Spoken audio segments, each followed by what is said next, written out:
Madam President, I'm taking the floor to exercise Indonesia's right of reply to the statement made by Vanuatu. It is shameful that this single country continues to have excessive and unhealthy obsession about how Indonesia should act or govern itself. Frankly speaking, I'm confused. How could a country try to teach others while missing the point of the whole fundamental principles of the United Nations Charter? Let me tell them the following.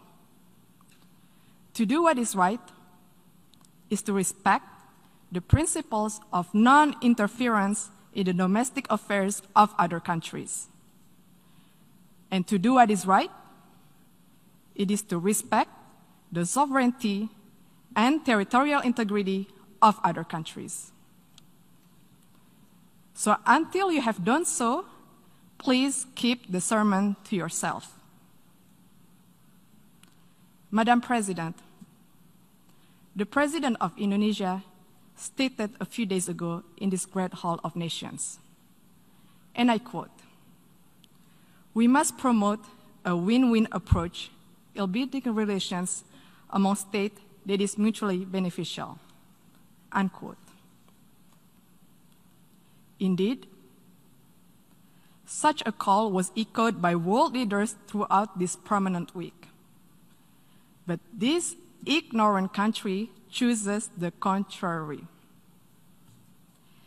At times of an emergency health crisis and great economic adversity, it prefers to instill enmity and sow division by guising their advocacy for separatism with flowery human rights concern. Indonesia, comprising of more than hundreds of ethnic groups, a diverse and multicultural nation with thousands of tribes and hundreds of local languages, spreading across more than 17,400 islands, is committed to human rights. We have also promoted and protected human rights where each individual has the same rights under the law. Furthermore, we have ratified the International Convention on the Elimination of All Forms of Racial Discrimination, while interestingly, Vanuatu has not even signed it. And how could one talk about promoting the right of indigenous people when it does not even sign the International Covenant on Economic, Social, and Cultural Rights, the core human rights instrument? This actually raises the question, do they really care about indigenous concern?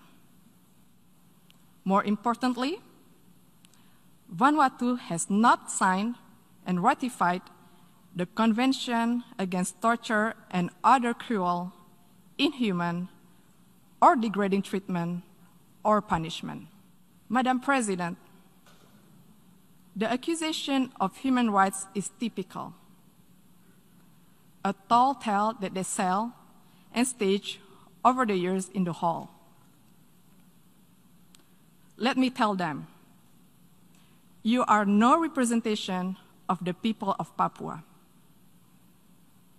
and stop fantasizing of being one. Papuans are Indonesians. All of us play an important role in the development of Indonesia, including on the island of Papua. Madam President, the principles of the UN Charter, which Vanuatu clearly does not seem to understand, stipulates the respect for sovereignty and territorial integrity.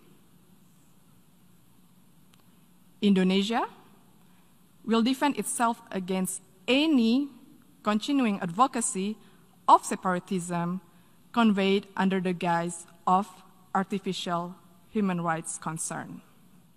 The provinces of Papua and West Papua are irrevocable parts of Indonesia since 1945.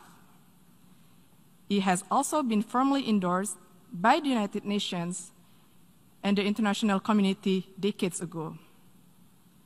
It is final, irreversible, and permanent. I thank you, Madam President.